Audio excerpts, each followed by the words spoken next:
mapagmahal at masungil sa kalooban ng Diyos, puno ng kababaang loob.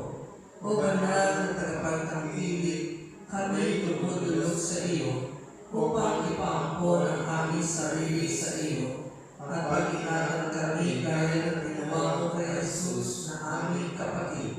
Dumadalangin kami sa iyo, taglay ang pagkilala sa tunay na Diyos at Ama ng lahat, na naway mailapit mo kami sa Kanya na bukal ng awa at biyaya.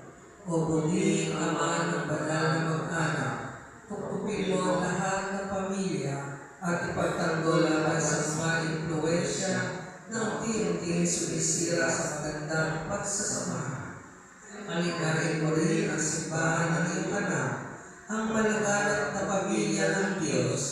Naway tugunin mo ang lahat na napaampon sa iyo at ilapit ang kalagayan sa makapangyarihang Ama.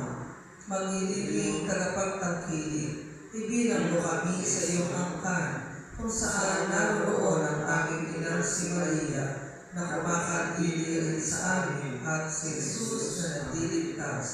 Nananalig kami sa iyong katapatan na kung paano mo pinangalagaan ang munting pamilya ng Nazaret, ay kaya mo rin tangkilikin ang buong simbahan na minituho sa iyo. Amen. Sa ngalan ng Ama, ng Anak, at Espiritu Santo. Amen.